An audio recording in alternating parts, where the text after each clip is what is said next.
Muy buenas, adictos.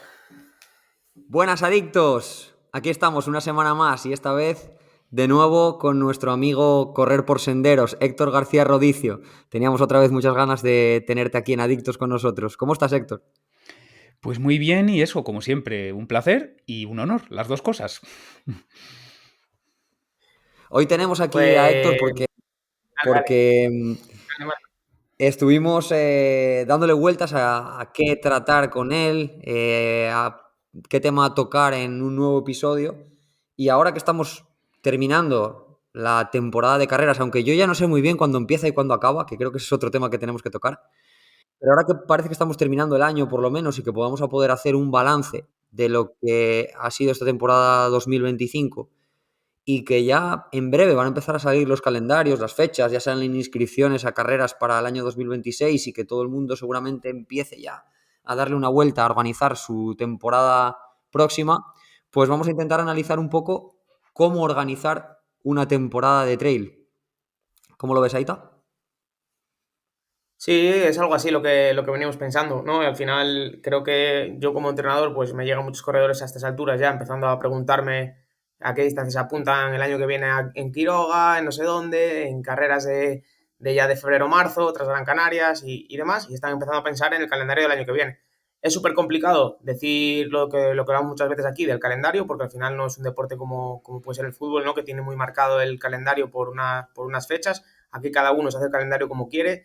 Yo creo que está un poco marcado por lo que hacen los profesionales, ¿no? Y eso lo hace luego, invita un poco a que también lo hagan los amateurs, ¿no? De primera parte del año, verano un poco para hacer una pequeña otra pretemporada y segunda parte del año hasta ahora noviembre o así y después acaban temporada para volver a arrancar el año que viene pues en febrero o marzo, ¿no? Pero luego hay de todo, o sea, hay gente que hace solo una temporada desde noviembre hasta junio, luego para la segunda parte del año. Bueno, eso ya sabéis que depende mucho de cada persona y cada corredor. Pero sí que es verdad que con los calendarios que hay, que acaban de ser la final de las Golden, van a ser las finales de las Sky, acaba de ser el Mundial, está claro que más o menos están acabando la temporada todos los pros, ¿no, Héctor?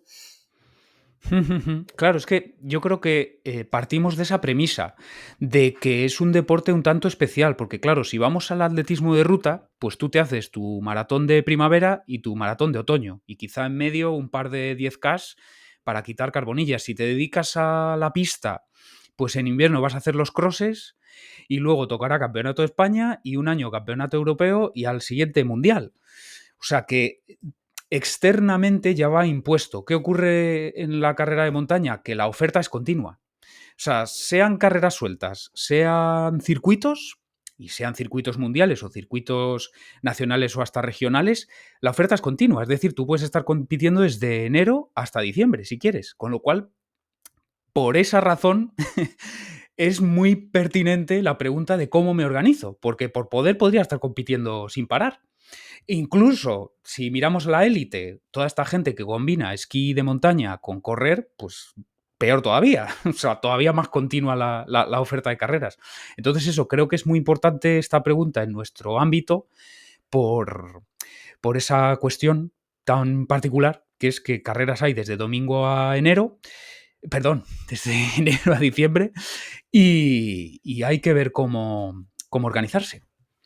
Pues sí, y muchas veces hasta, como ibas a decir, de lunes a viernes, porque hay muchas carreras ya que empiezas el miércoles o el jueves y siguen hasta el domingo, ¿no? Y yo creo que para enfocar un poco el episodio podemos poner una serie de premisas, ¿no? O una serie de planos que van a condicionar un poco esa decisión en torno a la planificación del calendario, ¿no? ¿Y cuáles serían esos ítems o esas premisas, esas particularidades en las que nos tenemos que fijar si vamos a planificar nuestra temporada? Claro, como es una cuestión compleja, por acotar un poco la conversación o la cuestión, pues quizá conviene tener bien claros tres parámetros o tres cuestiones que condicionan la respuesta. O sea, la gran pregunta es cómo organizo la temporada y la respuesta va a depender de estas tres variables, que es por un lado el plano físico, el plano mental, porque claro, lo que pueda ser bueno para la mente quizá no lo es para el cuerpo. Por ejemplo, a mí me puede apetecer competir todos los fines de semana, pero quizá eso no es bueno para el cuerpo. O quizá el cuerpo pide descanso después de una competición muy dura y la mente no, en fin, que pueden pueden confrontarse, ¿no? Por otro lado también puede haber confrontación ahí, está la dimensión temporal, es decir, corto plazo versus largo plazo, lo que pueda ser bueno para una temporada de oro, una temporada brillante, quizá no es sostenible en el largo plazo. Si quieres tener una carrera deportiva larga, quizá lo que pueda contribuir a una mega temporada no es compatible con una larga vida deportiva. Y por último, el tercer parámetro es, ¿quieres rendir o quieres disfrutar? Porque si quieres disfrutar, pues quizá no es tan importante la pregunta de cómo organizarse. Ahora, si quieres rendir, ahí es donde entra esto que sabéis también los entrenadores, todos estos conceptos ligados a la periodización. O sea, que haya una fase general, una fase específica o incluso periodización por bloques. Este concepto también de carga-descarga o el tapering para alcanzar el famoso pico de forma, ¿no? La plataforma Training Peaks es eso, ¿no? El pico de forma. También este concepto de carreras tipo A, carreras tipo B. Y por supuesto eso, los tiempos, lo que haces durante la recuperación, pues es mucho más crucial si quieres rendir que si quieres disfrutar. Entonces eso, todo lo que vayamos a hablar dependerá de si hablamos de la mente o del cuerpo, que no siempre van en la misma dirección. Todo lo que hablemos dependerá de si pensamos en solo una temporada o en muchas temporadas y una carrera longeva. Y todo lo que hablemos dependerá de si el objetivo es competitivo, o sea, sacar mi mejor rendimiento, esté al nivel que esté, o si el objetivo es simplemente pues pasar un domingo agradable con los amigos. Idos al Normalmente, puesto. normalmente, o sea, creo que toda esta clasificación viene a decir o viene a llevar al mismo fin, que es tener cuidado con quemarse, ¿no? Que con el famoso quemarse o pasarse de vueltas, ¿no? Y si quieres empezamos por la primera confrontación, esa de físico o mente, ¿no? Y sí que es algo que se ve mucho a nivel profesional, muchísimo, porque lo que hablamos antes en este deporte, comparado con otros, no se ve tanto, pero lo de a nivel amateur es exagerado. O sea, lo de querer competir cada 2 semanas porque si no, no tengo objetivos, si no tengo objetivos no estoy motivado, si no estoy motivado no entreno y si no entreno pues acabo dejando el deporte, ¿no? Y quiero competir cada 15 días, quiero competir todas las carreras que hay, al final no puedes entrenar, dejas de entrenar y al final pues pierdes esa forma también, ¿no? Y en el alto rendimiento también se está viendo. Muchos deportistas que en una misma temporada han competido en todas en Golden, en Skyrunning, en todas las pruebas. Pero es complicado, ¿no? Lo que dices tú, a nivel mental, cuando un deportista profesional está en su máximo nivel, en un rendimiento tan bueno, es complicado decir, sé que a esa carrera si voy puedo ganar o voy a ganar. ¿Qué hago? No voy. Y eso pasa también en los amateurs. Incluso los que son mejores, sobre todo a nivel amateur, lo mismo, ¿no? Sé que la carrera al lado de ahí, al lado de mi pueblo, voy a hacer podio, o podio de mi categoría, o lo que sea. ¿Cómo no voy a ir, no? Y ahí está ese peligro, ¿no? Creo que esa motivación a muy corto, puede llevar a problemas físicos, ¿no? Y a perder la forma y a no progresar, sobre todo de año a año. Yo creo que en línea con esto que estás comentando, Aita, y viendo que los tres ítems que planteaba Héctor están un poco confrontados, ¿no? Parecen como, no sé si el yin y el yang, pero casi. Yo creo que al final la clave está en el punto medio, ¿no? En encontrar el equilibrio. Y es que entre ese plano físico y mental encontremos ahí esa simbiosis y ese equilibrio, ¿no? Para tanto plantearte los objetivos que vas a ser capaz de asumir, tanto física como mentalmente, como que psicológicamente seas capaz de afrontar lo que físicamente te estás planteando, ¿no? A ver si me explico. En cuanto a lo que comentabas ahora de los amateurs, que tienden mucho a competir cada fin de semana, eso quizá en un inicio pueda estar bien porque te genera un enganche a la actividad. Y yo lo entiendo, yo lo veo mucho y sobre todo, no sé si vosotros lo observáis también, pero en los primeros años quizás sea cuando más se compite, porque hay un poco esa, como que todavía te cuesta coger esa inercia, necesitas esos objetivos a corto plazo, que aquí ya nos podemos meter también entre ese corto y largo plazo, y como que ahí puede que sí encuentres un equilibrio físico y mental en una competición más constante. pero quizá a medida que va pasando el tiempo y te vas desarrollando, probablemente el desgaste sea mayor y necesites también más tiempo de recuperación entre competiciones y planificar de otra manera para poder entrenar y progresar. No sé si lo veis así también. Sí que es verdad que vemos a muchos profesionales o muchos élite competir mucho, pero ¿no creéis que en un primer momento quizás se compita mucho y a lo mejor no sea tan negativo como más adelante?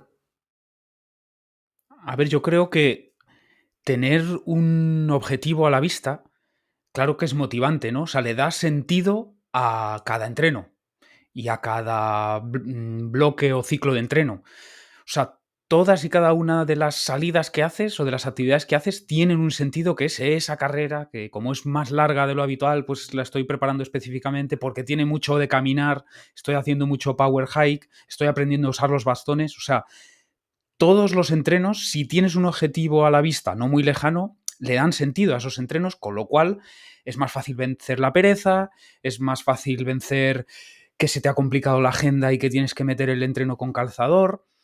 Pero claro, es un riesgo porque no siempre vas a tener carreras y lo ideal sería tener esa famosa motivación intrínseca, o sea, que te guste salir a correr porque sí, aunque no haya un objetivo a la vista, porque quizá tienes cierta molestia, lesión incipiente y de momento tienes que dejar la competición aparcada, pero no puedes perder la forma, ¿no? Entonces, idealmente, yo creo, habría que tener esa motivación intrínseca, es decir, salir a entrenar, haya o no haya competiciones, que por supuesto que todos estamos eso, mucho más motivados cuando ya digo, tienes esa meta en el horizonte que le da sentido a cada entreno. Pero bueno, para ganar motivación puede ser interesante, bueno, no me enrollo, pero vamos, hay una teoría en psicología muy famosa que se llama de la autodeterminación, pero que en definitiva lo que ha encontrado es que todas las cosas que nos motivan intrínsecamente tienen tres características en común, que son competencia, afiliación y autonomía. Competencia es algo en lo que tú te veas bueno. Afiliación es que lo puedas compartir. Y autonomía es que lo elijas tú. Entonces, para momentos cuando la motivación decae, por ejemplo, en el apartado afiliación, pues puedes buscar salir en grupeta o entrar en un grupo de Strava y picaros ahí de a ver quién hace más entrenos en el mes. O que os dais like los unos a los otros, o que comentáis cada una de las actividades. Luego, en el apartado de competencia, pues busca lo que se te dé mejor. Si se te dan mejor las carreras correderas, o pues tira más de eso. O si se te da mejor aguantar un caco por montaña de 5 horas, pues busca eso. Y luego, en cuanto a autonomía, pues si te lo puedes permitir, prueba un poco de todo. En fin, pero vamos, que, como digo, es fácil entrar en esa rueda de la zanahoria, o sea, de necesitar un objetivo a la vista para salir a entrenar, pero es peligroso, porque por distintas circunstancias quizá no puedes tener esas competiciones a la vista siempre. Yo creo que aquí con los deportistas amateurs yo lo veo mucho en el día a día y se nota mucho quién tiene la motivación intrínseca y quién no. Y a largo plazo, los que llevan tiempo conmigo, me doy mucha cuenta, ¿no? Y la gente que acaba mejorando y la gente que tiene motivación intrínseca, ya sea porque le gusta simplemente hacer el deporte y le gusta, pues como hablamos el otro día, hacer machacas, o ya sea porque les guste mejorar, que puede ser una motivación intrínseca en sí, ¿no? Es simplemente cada día ser mejor, intentar mejorar tu propio ser y cada día ser mejor deportista, ¿no? Sin pensar en competir. Y esa es la gente que veo que a largo plazo pues les va mejor. Por el otro lado veo mucha gente que al principio está muy motivada, se apunta a muchas carreras, van aumentando distancia, no sé qué, ultras, pipa, y en 3 años están, que al final les digo, pero ¿a vosotros os gusta esto? ¿Lo hacéis porque os gusta o por qué lo hacéis? ¿No? Y a veces les pregunto eso, soy duro con ellos porque yo no quiero obligar a nadie a entrenar. Entonces creo que eso de la motivación intrínseca es algo fundamental y que tiene que gustarte lo que estás haciendo y luego también tener esa motivación por pues, simplemente mejorar tú y ser mejor deportista en el día a día. Y luego antes de terminar con esta parte y pasar a la siguiente, creo que para mí como entrenador sí que veo que a nivel físico puede tener, o sea, hablando de rendimiento, el hecho de competir mucho sí que hace que el rendimiento no mejora temporada a temporada, ¿no? Y lo hemos hablado mucho Marcos y yo de muchos deportistas que vemos que los vemos estancados año tras año y es como, ¿por qué no hay esa progresión de año en año.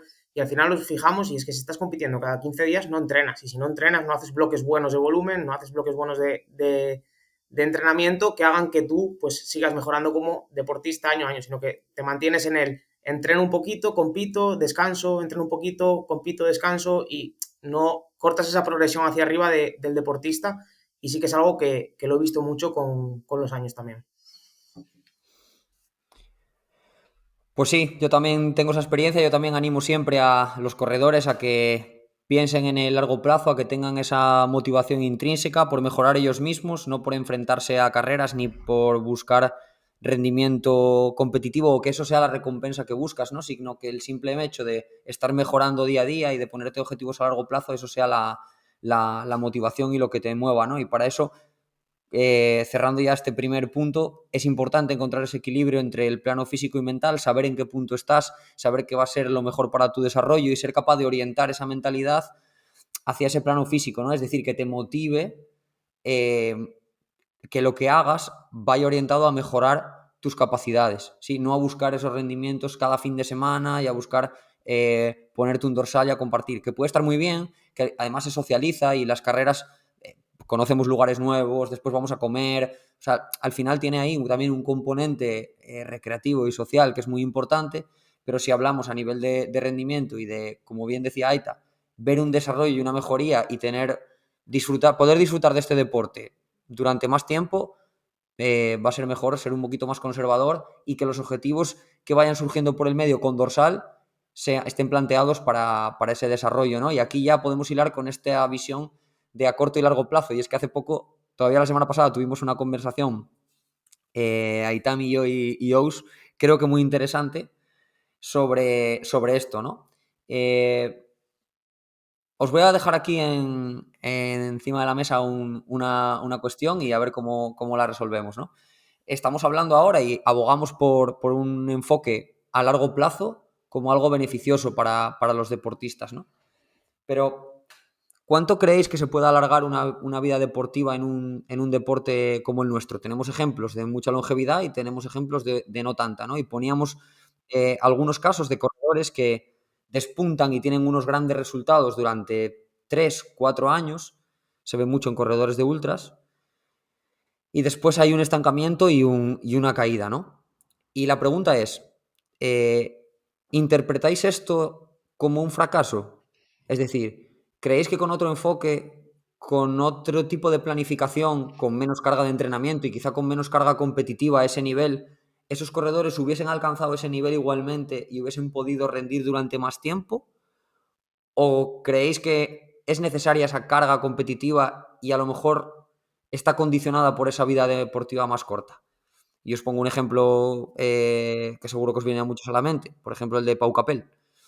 Un corredor que empieza a correr de forma tardía, que viene de otros deportes, que encuentra que tiene unas buenas capacidades para la ultradistancia, una gran carga de entrenamiento durante unos años, un gran rendimiento en ultradistancia durante unos años y al cabo de un tiempo un plató y una caída de rendimiento que viene por diversos factores, pero probablemente muy condicionada por esos años, ¿no? ¿Qué opináis con respecto a este tema? Y estamos pegando ya un salto un poco a la élite, ¿eh? Hombre, yo sinceramente, en ese caso que has puesto como ejemplo, es una intuición, claro, pero que es verdad que ha pasado por alguna cirugía, pero mi intuición es que es psicológico, ¿eh? Porque, claro, bueno, si es que además hay entrevistas, ¿eh? Por ejemplo, en la revista Kiss the Mountain, él mismo dijo que echa de menos al Pau Killer Instinct, ¿no? Que dicen en inglés, o sea, al Pau matador. O sea, él mismo lo ha dicho. Y es una entrevista de hace 2 o 3 años, con lo cual lo que dijo allí creo que todavía aplica más a su situación actual. Y que por un lado está aquella presión de haber hecho 20 horas, 20 minutos en UTMB en 2019, ¿no? Y tener que replicar eso o incluso bajar de las 20 horas. Pero sinceramente creo que no es lo mismo llegar que mantenerse, ¿no? Todo el mundo lo sabe. Entonces yo creo que la motivación es muy fuerte la de llegar. Pero claro, también es muy fácil, y aquí le voy a excusar, porque creo que nos pasaría a todos, pues acomodarse, ¿no? Cuando tienes tan buen contrato con tu marca principal y otros tantos contratos con otros tantos sponsors. creo que en su caso es que es verdad eso, que ha pasado por lesiones, que ha pasado incluso, si no me equivoco, la rodilla le han tenido que operar, pero que creo que era, entre comillas, fácil esa carrera de cada año soy mejor, cada año estoy más cerca de nivel élite.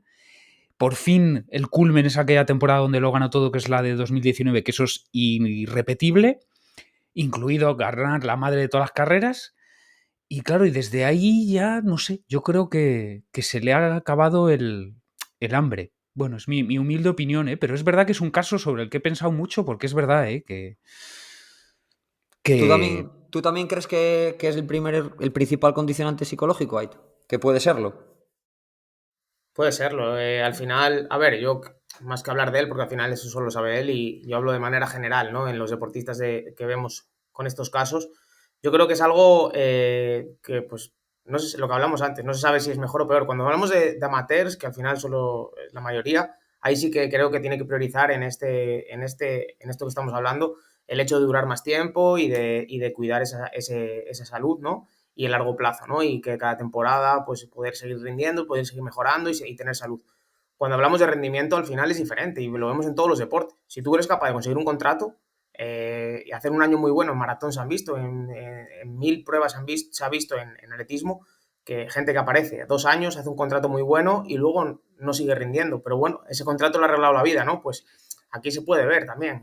Arriesgan todo, entrenan como burros, están motivadísimos, pues compiten muchísimo y luego, pues no sé si es plano psicológico, si es plano físico, si es plano de que una vez que ya has metido tal volumen de entrenamiento ya no eres respondedor a casi nada, que también pasa muchas veces y está ese estoy quemado, ¿no?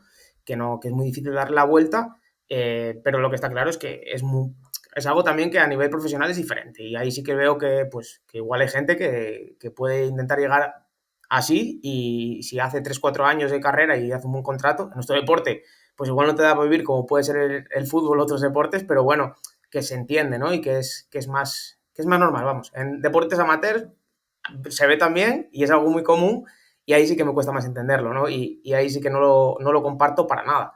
En deportes profesionales, pues bueno, pues hablamos, podemos poner ejemplo también de Robert de Lorenzi, el año pasado, el año que hace, lo que compite el año pasado es que, es que es una barbaridad de carreras, o sea, es que es algo que lo estábamos viendo y lo estamos hablando en cada grupo, o sea, diciendo, madre mía, pero, sí, pero ¿cómo va a hacer tantas carreras? ¿Cómo va a ganar tantas carreras? Acaba el año en The Men's también dando un recital y hace el año de su vida. Y este año, pues mira el año que le ha salido, ¿no? Y no da una desde el principio. ¿Qué pasa ahí? ¿Es algo psicológico? ¿Es algo de quemado? ¿Es algo...? Pero bueno, el año pasado le ha dado un contrato de la hostia, habrá firmado un contratazo y pues igual ahora puede vivir 4 o 5 años y darle la vuelta con paciencia, o no. Pero bueno, es algo ya que está ahí. Por dar datos, estuve mirando y solo en UTMB Index el año pasado De Lorenzi tiene 15 carreras y este año lleva 13. Yo creo que de aquí podemos extraer algo y es que, como recomendación, ¿no? Y es que parece que si buscas objetivos a corto plazo y eso más bien parece que está, no sé si casi obligado, ¿no? Pero se ve un poco como común en los corredores élite. Es obvio que parece que va a haber un plató en el rendimiento, ¿no? Y luego una caída. Entonces la recomendación, yo creo, general, para el corredor popular, para la inmensa mayoría de los corredores que todavía están en fase de desarrollo, es que los objetivos sean a largo plazo y que el calendario competitivo no esté excesivamente cargado, porque como bien decía Aita, el poder entrenar entre las competiciones y el poder ir sumando experiencias y poder ir sumando para crecer es lo que te va a hacer mejorar. Y se ve que calendarios competitivos más cargados, y vemos ejemplos como estos dos que acabamos de tocar, pero hay muchos otros, llevan un poco a eso, ¿no? Entonces yo creo que ahí también es importante valorar esto de cara al calendario que queremos hacer, porque si cargamos demasiado el calendario de competiciones, pues sabemos que vamos a estar sacrificando, entre comillas, ese año para nuestro desarrollo, que luego puede compensarte o no, en cierta medida, pero probablemente a un corredor amateur que quiera seguir disfrutando de esto y mejorando, quizá no le compense, ¿no? Quizá un calendario un poquito más bajo de competiciones, estamos hablando pues eso, de 15 competiciones de de De Lorenzi, y muchos amateurs nos escucharán y echarán cuentas y andarán muchos en las 15 competiciones o las 20, ¿no? Mira, bueno, un pequeño paréntesis, esas son las que figuran allí, pero dio una entrevista para que es su amigo, Francesco Pupi, y fueron 35 el año pasado, incluyendo bajar de 30 minutos en 10K de asfalto 3 veces, carreras locales, eso, que no están en ningún circuito, que no aparecen en ninguno de los historiales de... Pero bueno, sí, mira, y hablando de largo plazo y del apartado físico, claro, yo creo que una cuestión importante es edad biológica versus edad deportiva. Claro, eh, importa... ¿cuánto importa una cosa y cuánto importa la otra? Quiero decir, lógicamente 10 años de carrera deportiva es más que 5 años de carrera deportiva, claro, pero quizá importa también cuándo empezaste tu carrera deportiva o quizá no tanto como podríamos pensar. O sea, yo sí creo que tu edad deportiva importa, es decir, llevo 20 años compitiendo, al nivel que sea. Eso me parece más importante de si empecé a competir a los 20 o a los 30, que por supuesto que la edad tiene un efecto, digamos, inexorable, pero creo que es menor del que asumimos. ¿Por qué? Porque siempre todos los estudios de envejecimiento se basan en la población general. Y la población general, a medida que pasan los años, va haciendo cada vez menos. O sea, si es sedentaria de partida, todavía lo es más cuando es mayor. Entonces eso no nos vale, porque o sea, que sí que tiene un efecto inexorable la edad, pero insisto en que si te mueves es menos de lo que cabe esperar de los estudios en población general. Claro, y lo que sí que importa entonces es eso, no tanto tu edad biológica, sino tu edad deportiva, pero aquí también me pregunto cuánto puedes retrasar esa muerte deportiva si haces las cosas bien. Y aquí está cuánto compites, de lo que hemos hablado, pero luego también cómo recuperas. Y cómo recuperas es descanso, sueño, o sea, descanso es, digamos, relajación en general durante el día, luego sueño, también está la nutrición, podemos hablar del trabajo de fuerza también. Y claro, y aquí tenemos ejemplos de gente que se ha cuidado y que ha cuidado aquello de que sabe, bueno, este concepto que ha acuñado Jesús Álvarez Herms y ahora conoce en primera persona Manu Merillas, que pasó por aquí hace 2 episodios, que es el de salud sistémica. Y si cuidas esa salud sistémica, esa vida deportiva, quizás se puede alargar más de lo que dicen los libros, por decirlo rápido, ¿no?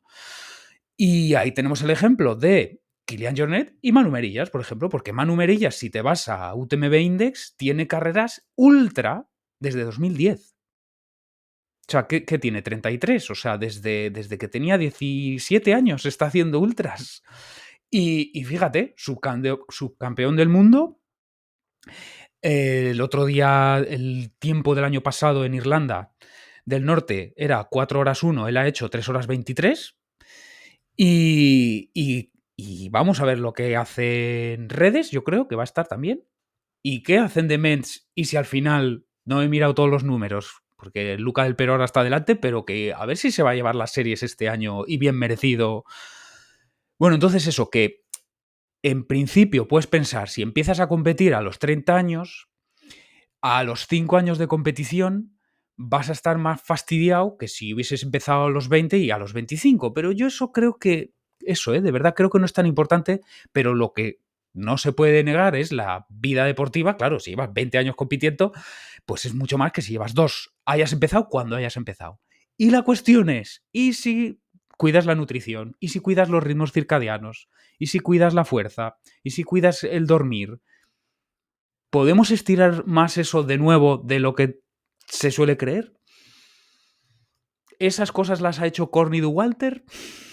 ¿Que pueden explicar por qué? No sé si está en declive. Bueno, esto es un poco arriesgado. Bueno, ahí está la cuestión.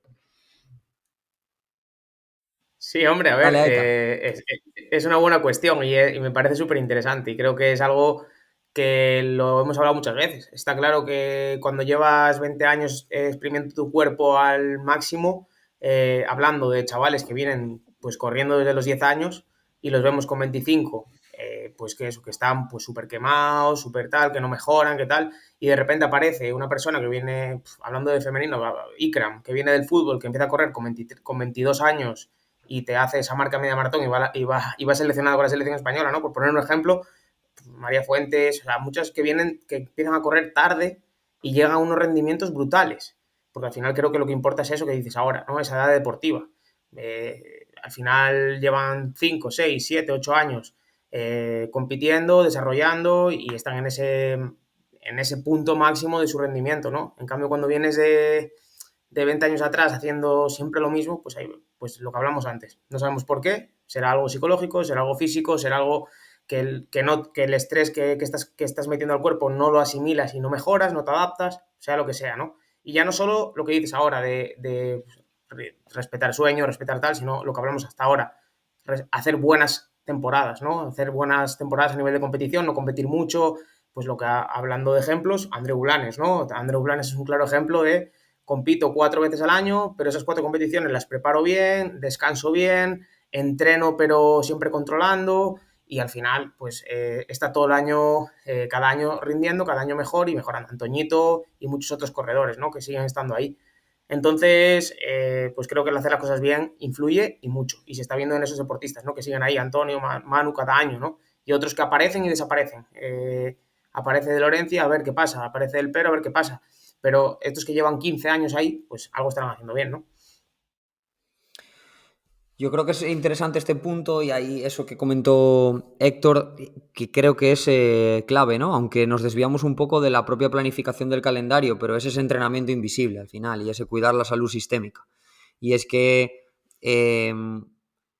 eso va a condicionar mucho esa capacidad de recuperación y esa capacidad de asimilar lo que estamos haciendo, en parte dentro del calendario competitivo, ¿no? Pero sí que es verdad que lo que vemos también, como comentaba ahora Aita, es que mi percepción es que los corredores que están rindiendo más este año, no sé si vais a coincidir conmigo en esto, como podemos ver a Madalina, Florea, Lusing en las Golden, en Ultras, Caleb Olson, Ruth Croft, la propia Katie Scheidt, están compitiendo poco. Están compitiendo entre Madalina y Elusin, están centrándose prácticamente en las Golden y los ves en pocas carreras más y están arriba. Caleb Olson o el propio Jim Basley, Katie Scheidt o Ruth Croft están centrando el tiro en 2-3 ultras al año, como mucho, o más bien 2 ultras y una carrera de una distancia intermedia, ¿no? Como pudo ser final para Katie. Y se están centrando mucho en el entrenamiento. Yo creo que eso también les va a dar ambas cosas, que yo creo que es lo interesante, ¿no? Les va a dar rendimiento y les va a dar longevidad, porque al final van a ser capaces de, gracias al entrenamiento en medio de esas competiciones, desarrollarse y llegar lo mejor posible a esas competiciones y además no quemarse año a año y poder asimilar estas carreras que están haciendo encima a tan alto nivel, ¿no?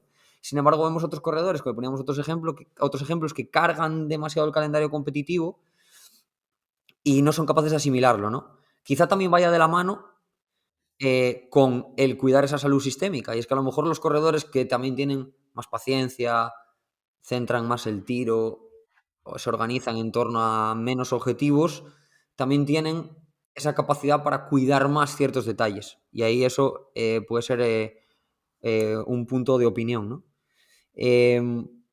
Por otro lado, Héctor, ¿crees que condiciona también cómo compitamos? Es decir, antes hablabas de que también el calendario lo podemos estructurar en función de la importancia de los objetivos, ¿no? Objetivos tipo A, objetivos tipo B, tipo C. ¿Crees que es diferente cómo impacta en el cuerpo y a nivel mental también el hacer una carrera a tope o el hacer una carrera como un entrenamiento para un objetivo mayor?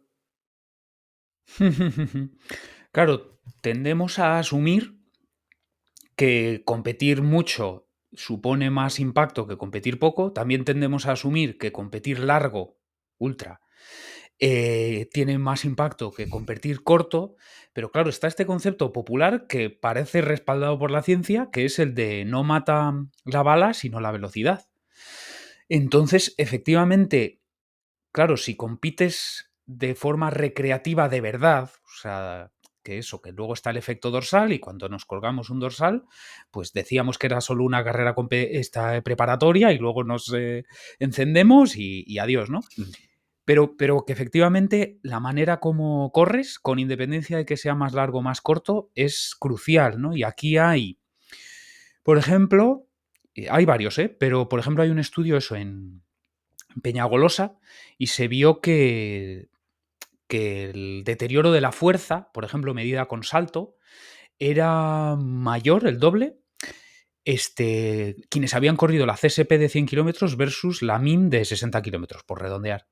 Y claro, la lectura es que la de 60 la haces más a tope que la de 100, pero luego también hay un puñado de estudios que lo recopiló Guillaume Millet, que es, además de haber corrido él mismo la UTMB, ha hecho un montón de estudios en la UTMB de esto del tipo, te hago una serie de valoraciones en el laboratorio antes de carrera y te hago una serie de valoraciones post carrera, ¿no? Y lo ha hecho pues, en UTMB, en CCC, en OCC, incluso Tour de Llans, y bueno, y todo un abanico de carreras francesas de montaña, y entonces ahí se ve que el deterioro medido de distintas maneras, máxima contracción voluntaria o economía de carrera, corriendo a una misma velocidad, pendiente X, bla, bla, bla, bueno, toda una serie de indicadores viene a decir que muchas veces te fastidia más, te funde más correr corto que largo, seguramente por lo que estamos diciendo, porque lo corto generalmente vas más a muerte.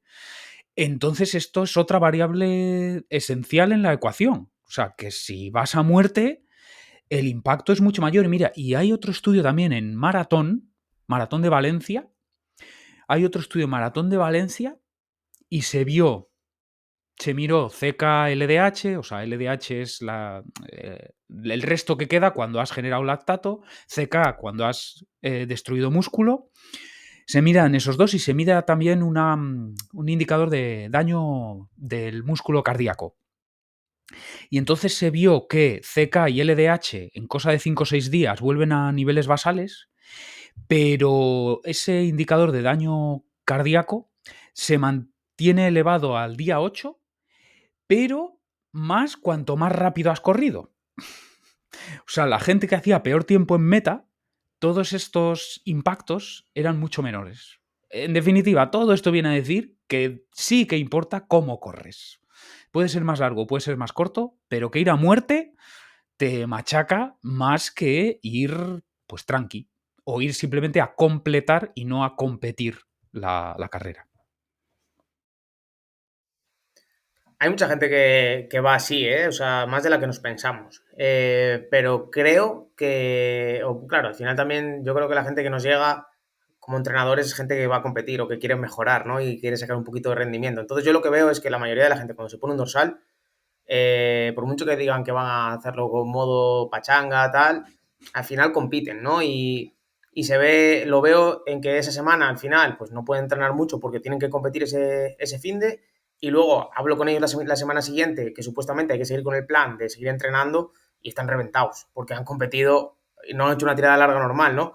Que al final pierden ahí 15 días de proceso de entrenamiento por esa competición supuestamente que era una pachanga. Hay gente que sí que lo hace y hay gente que es capaz de salir así, pero yo lo que veo es que muy poca y que sí que es verdad que es peligroso. Y lo que tú dices, está claro que contra más fuerte vas, pues obviamente más destrucción hay, ¿no? Entonces, bueno, pues ahí también está claro que la gente lo tiene que saber y que aunque se pongan objetivos tipo B, tipo C, no sé qué, que sean objetivos, un objetivo tipo B, un objetivo tipo C o algo que no es importante para vosotros, al final ese día vas a competir fuerte. Entonces, tienes que saber que a lo mejor no vas a llegar en tu punto de forma o que no vas a hacer un tapering espectacular porque vas a llegar un poco fatigado, etcétera, etcétera. Es decir, no vas a llegar a hacer tu mejor rendimiento a lo mejor ese día, pero lo que está claro es que la semana siguiente vas a estar cansado, no vas a entrenar igual esa semana y que te va a cortar un poco la progresión. Entonces yo siempre les digo, a ver, ¿cuánto importante es para ti esa carrera? Si no la dejamos pasar. Y yo sí que he hecho carreras este año cortitas, así de pueblo, no sé qué, no sé cuánto, y cuando me pongo el dorsal me caliento. Y al final parece que no, pero te deja tocado.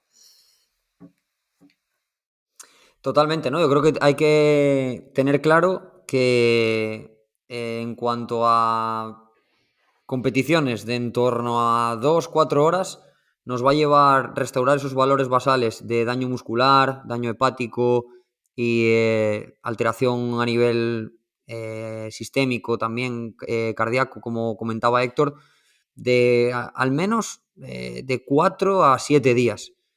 Y si la distancia es mayor y la estás compitiendo a tope, los tiempos se elevan de 7 a 14 días, ¿no?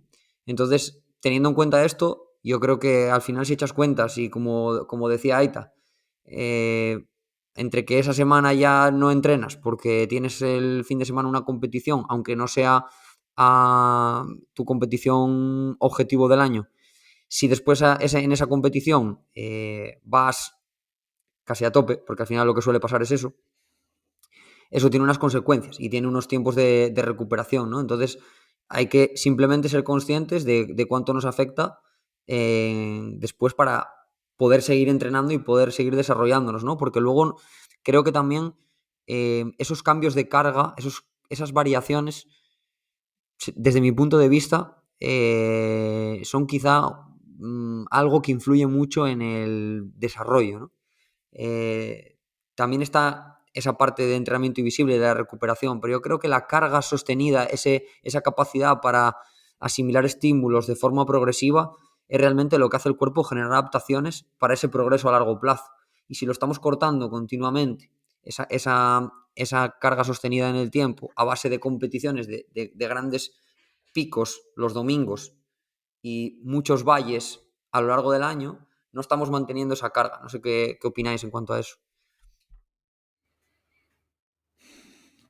Mientras hablabas, bueno, inevitablemente yo estaba pensando en Kilian Jornet y es que al final todo nos lleva a él. Quiero Yo decir, estaba pensando en él hace un rato también, como gen. puedes consultar toda la ciencia que quieras, puedes estudiar todos los casos particulares que quieras, pero es que al final él, por palabra y por acción, nos está enseñando el camino. Y es que, claro, estaba pensando, físicamente, ¿no? Él defiende, por supuesto, esto del concepto de la salud sistémica, de que si no hay salud no puede haber rendimiento.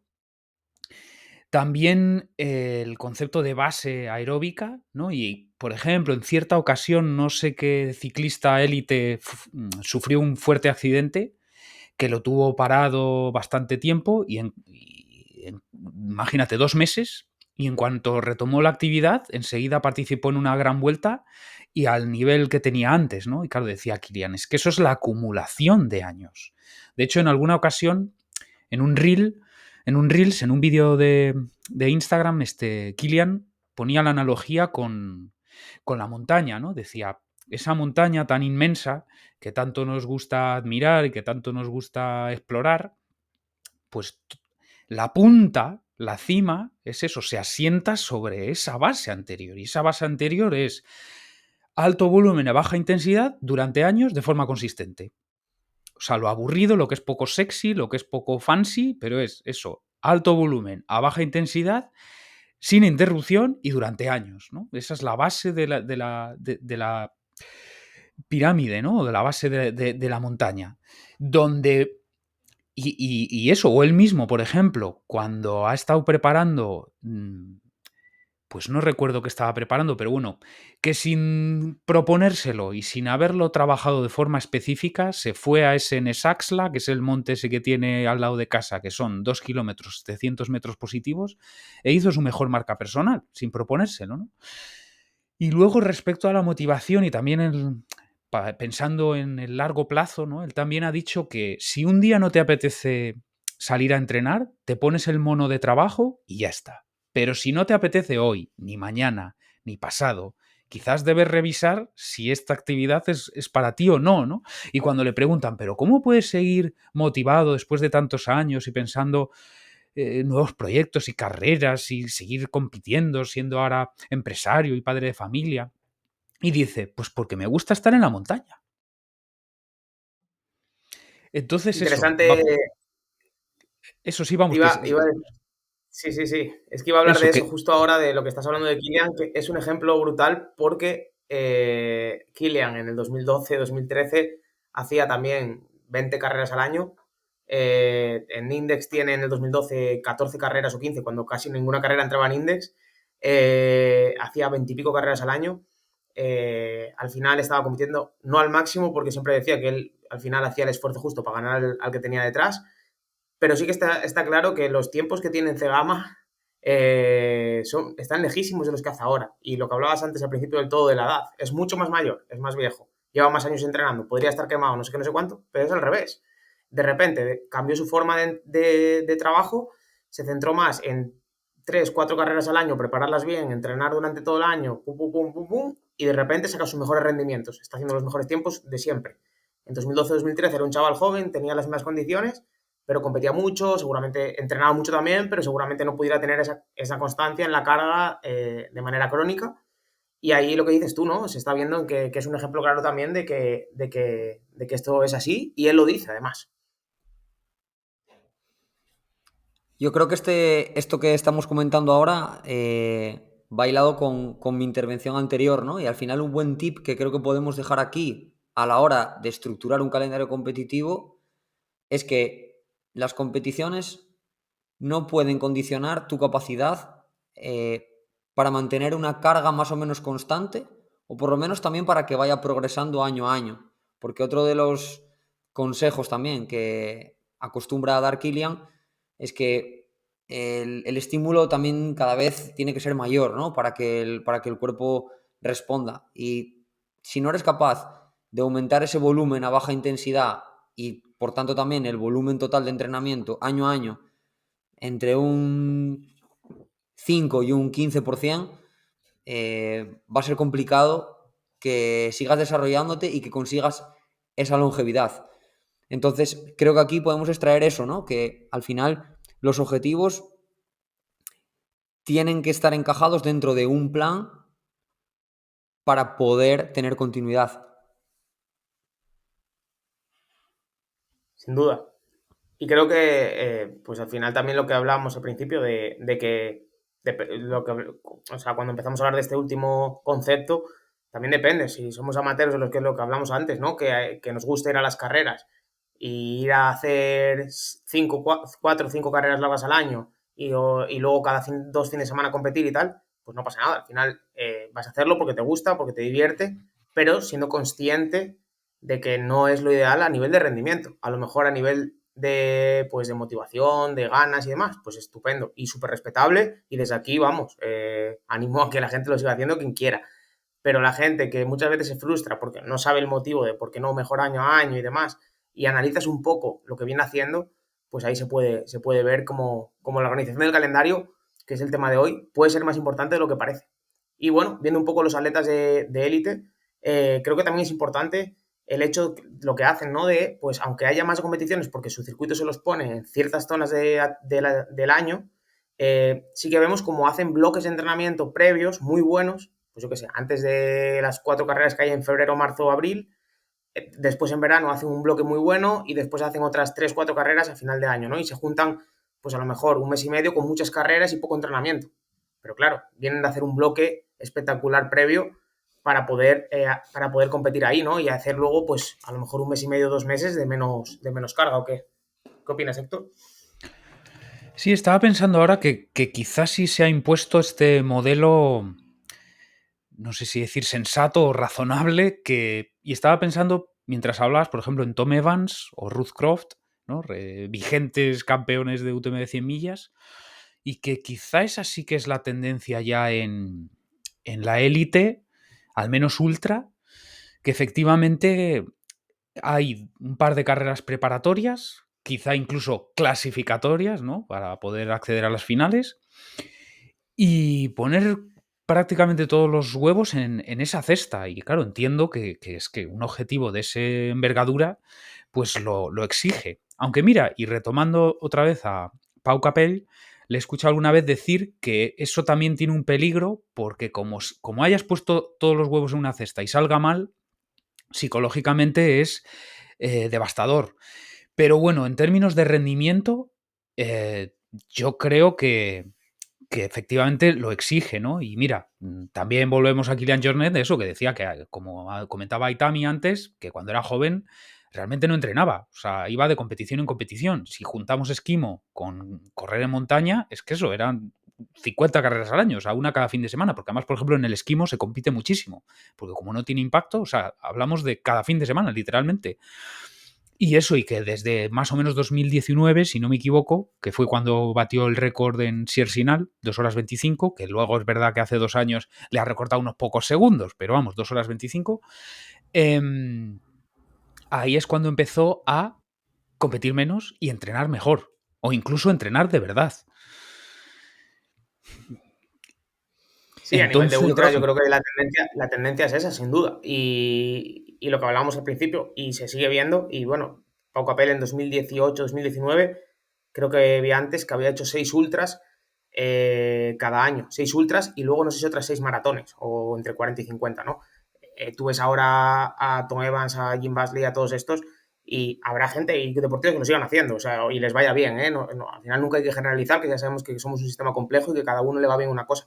Pero lo que estamos viendo de manera general sí que es verdad que es pues centrar más el tiro y que se está saliendo bien. Y como está saliendo bien, pues todos se van a eso, ¿no? Y vemos como antes decíamos, joder, los maratonianos de asfalto hacen 2 maratones al año y son carreras de 2 horas para ellos. Son carreras de 2 horas, que para nosotros sería una media, ¿no? Y hacen 2 al año porque más. ¿Por qué no hacen más? Porque no pueden, porque no quieren, porque piensan en el largo plazo, porque no pueden sacar ese máximo rendimiento. Pues no lo sabemos. O simplemente es porque no se hace en ese deporte. Pues no lo sabemos. Pero hacen muy pocas. Y estamos viendo como en el trail, poco a poco, deportistas pues como eso, Blanes, como pues, incluso Tobe, que aparecen así un día y hacen un rendimiento estratosférico, el Usain y demás, es porque están centrando el tiro. Ahí está. Es que yo creo que no es casualidad. O sea, creo que, y yo ya voy a ser claro, creo que hay que abrir los ojos. Creo que la correlación es bastante alta. Tenemos un montón de ejemplos. Tenemos el ejemplo de Frédéric Tranchard en el Mundial. Tenemos Katie Scheidt, Caleb Olson, Ruth Croft, Loison Coffet también en el Mundial. El propio Yerzubeldia el otro día en la prueba de Sky. Un chico que viene fresco este año se planta segundo detrás de Manu Merillas. Yo creo que hay infinidad de ejemplos en los que podemos ver casi cada fin de semana de corredores que llegan frescos a una competición y en comparación con otros que vienen más cargados en su calendario competitivo son capaces de dar un mayor rendimiento. En ultras ya parece que, como decís, es una tendencia casi establecida, aunque no todo el mundo lo está llevando a cabo. El propio Julen, que lo tuvimos aquí la semana pasada, es un hombre que compite mucho. Y un poco la conversación surgió en torno a él. Seguro que nos están escuchando. Y estuvimos debatiendo un poco, ¿no? De cómo podía ser su futuro, a ver si iba asimilando bien estas temporadas competitivas tan fructíferas para él y ver un poco cómo orientaba el año que viene y si lo sigue cargando tanto el calendario. Pero no es el único. Raúl Butachi pues tiene nueve carreras este año, de las cuales casi todas son ultras. Andreas Reiter lo mismo, 8 carreras este año, 10 el año pasado. Y lo que a mí más me preocupa es que, como antes decía Héctor, muchas veces no son las carreras de larga distancia las que te queman, sino un poco las de en torno a entre 3 y 5 horas a lo mejor, ¿no? Porque vamos más a tope.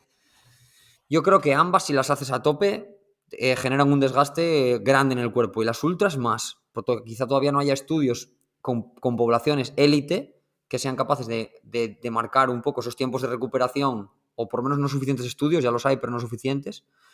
Pero lo que sí que veo es que el calendario obliga a los corredores que hacen carreras de entre 2,5 o 3 a 5 horas, por ejemplo, el calendario de Skyrunner World Series, les obliga un poco a ese perfil de corredor a hacer, creo que demasiadas carreras al año.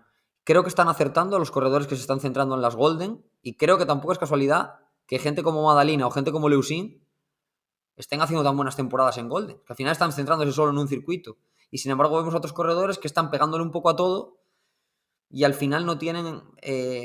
y voy a poner el ejemplo propio de Manu Merillas. Yo creo que Manu, Dios me libre a mí ahora, poner en tela de juicio la organización que hace Manu de sus calendarios y no estoy pretendiendo eso, ¿no? Pero tengo la impresión de que Manu tiene mucho más en las piernas de lo que está mostrando y que probablemente un calendario tan cargado de carreras, porque así lo exige, no le están permitiendo sacar más rendimiento. No sé si tenéis también esta sensación en cuanto a este tipo de distancias de hasta maratón. Dale, Héctor. Pues mira, me dejó pensando, la verdad, los razonamientos de Julen, porque también me pareció sensato, no lo sé. La verdad es que ahora estoy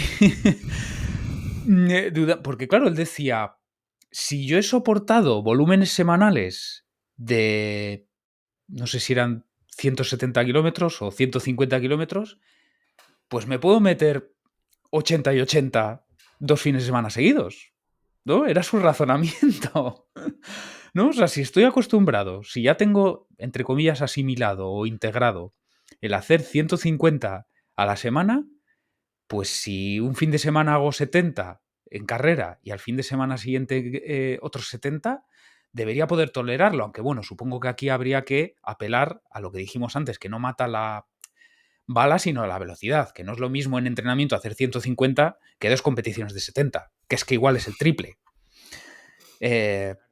Y ese razonamiento se lo escuché también a Manu Merillas. Es verdad que hace un par de años, quiero decir, ahora con Jesús no sé si lo enfocará de otra manera, pero él venía a decir algo así, ¿no? Dice, si yo me estoy metiendo 1000 y pico de desnivel al día, ¿no? Para sumar esos 600.000 al año, de metros positivos, quiero decir, si yo me meto 1300 metros positivos al día, ¿qué me va a ocurrir si compito un sábado en las Skyrunner y el sábado siguiente en otra de las Skyrunner? Pero bueno, quizá ahí no están considerando, o sea, es verdad que me dejó dudando, ¿no? Tanto la declaración de uno como el otro, o el razonamiento de uno y del otro, pero es verdad que, mira, ahora pensando un poco en voz alta, supongo que hay que tener en cuenta esta idea que estoy yo repitiendo, o que se está repitiendo en el episodio de hoy, que no es lo mismo sobre el papel horas o kilómetros o desnivel, eso, según la intensidad relativa a la que lo hagas. Así que supongo que sí, que sea larga distancia o corta distancia, supongo que eso, que el enfoque keniano o el enfoque, quiero decir, de los atletas de ruta de toda la vida, que era eso, las 2 maratones al año y para de contar, o el enfoque Kilian, supongo que es, diga lo que diga la ciencia, el fruto de la experiencia, ¿no? Esa sabiduría acumulada con los años, que es verdad que esto es un poco peligroso, ¿no? Porque incluso en el ciclismo, que es el culmen de la innovación, o sea, del I más D más I, y también les ves que hacen masajes y que hacen esto de enfriar después de la etapa rodando en rodillo a 70 vatios, que yo sepa no tiene ninguna evidencia que lo soporte, tampoco los masajes, pero bueno, lo hacen pues porque se ha hecho toda la vida. Pero bueno, quiero decir que esto de la sabiduría popular tiene sus riesgos, pero supongo que eso, ¿no? Que cuando algo ha pasado la prueba del tiempo, o sea, cuando algo se ha hecho siempre así, supongo que será por algo, ¿no? Entonces, competir poco y bien, supongo que es la fórmula. Sí, hombre, yo pensaba ahora, mientras te decías esto, justo cuando estabas hablando de eso, estaba pensando en los keniatas. Obviamente un keniata puede hacer 2 maratones 2 fines seguidos, entrenando 200 kilómetros a la semana y seguramente que lo soportaría. El caso es a ver si pudiera hacer su mejor marca durante 2 o 3 fines seguidos. Ahí está lo que no sabemos. Y cómo le dejaría eso luego a largo plazo. Igual lo consigue igual hace 2 o 3 maratones muy seguidas con muy buenas marcas, pero ¿qué pasará después, no? Entonces, bueno, ahí está el tema, ¿no? Y creo que es algo muy interesante que se ha hablado hoy y que ha quedado súper chulo para que la gente lo escuche y también hacer un poco reflexionar, que estamos aquí reflexionando también un poco en voz alta, porque también mola que la gente le dé una vuelta, lo reflexione, pero bueno, que se vea un poco, sí que se ha visto un poco en dónde va la línea o hacia dónde va la línea de la gente que está arriba y que al final somos reflejos de ellos, el deportista amateur, ¿no? Y en asfalto el deportista amateur normalmente hace pocas maratones y hace las temporadas de una manera o de otra y entra él, yo creo que poco a poco iremos hacia eso y sobre todo cuando lo sientes y lo vives en ti mismo y ves lo que hablamos antes, ¿no? De esa motivación intrínseca por entrenar, por mejorar, por acumular bloques de entreno, ves que vas mejorando, pim pam, eso también te va retroalimentando positivamente. Pues por recapitular, Héctor, después de haber abierto varios melones e ir poco a poco tratando de cerrarlos o no sé si dejarlos totalmente reventados y abiertos para otras ocasiones, déjanos 3 tips de cara a planificar esa temporada 2026 que nos vaya a hacer disfrutarla al máximo y que nos sirva para seguir progresando y poder mejorar en nuestro deporte? Pues supongo que, volviendo al inicio, eso, tenemos que tener presente que lo que pueda ser bueno para la mente quizá no lo es para el cuerpo, que lo que pueda ser bueno para el corto plazo quizá no lo es para el largo plazo, y pensando en el cuerpo y pensando en el largo plazo, tener en cuenta también esto que hemos dicho de que no mata la bala sino la velocidad. Entonces, si compites fuerte o incluso si entrenas fuerte, porque te calientas tú solo con un segmento de Strava, pero que eso se paga. Y en todo caso, también, claro, que la recuperación es importante. O sea, la recuperación, los tiempos y lo que haces en esa recuperación. O sea, que eso, mente y cuerpo no siempre van alineados. Tenemos que pensar eso, no siempre, digamos, satisfacer a lo que le apetece a mi mente aquí y ahora, sino a lo que conviene a mi cuerpo. Y eso, en el largo plazo, y para ese largo plazo, pues eso, saber, tener muy presente que una competición intensa nos va a dejar fatiga de todos los sistemas grande y por tanto va a requerir el descanso proporcional. Y esto nos lleva, supongo, a este enfoque que parece que estamos observando, que siempre se ha hecho en la maratón de asfalto y que parece que está proliferando tanto en la élite de la maratón de montaña como la élite de la ultramontaña. Pues ahí queda la reflexión. Creo que nos vendrá unas semanas ahora a los entrenadores de planear calendarios y demás. Están empezando a salir fechas también de muchas carreras, campeonatos, federaciones, empezarán a salir también las fechas y la gente ya empieza a preguntarnos, ¿no? Y ahí creo que este episodio les va a ayudar mucho y espero que les ayude y les guste para poder reflexionar acerca de su calendario. Y los élites, pues al final ya no dependen de nosotros. Gracias por estar de nuevo con nosotros, Héctor. Este fin de semana, Training Camp en Quiroga de Adictos 2025. Nos vemos, a ver si puedes venir un Y año, nos Héctor, vemos. tío. A ver, a ver. Venga, un saludo. Un Chao, saludo. chao.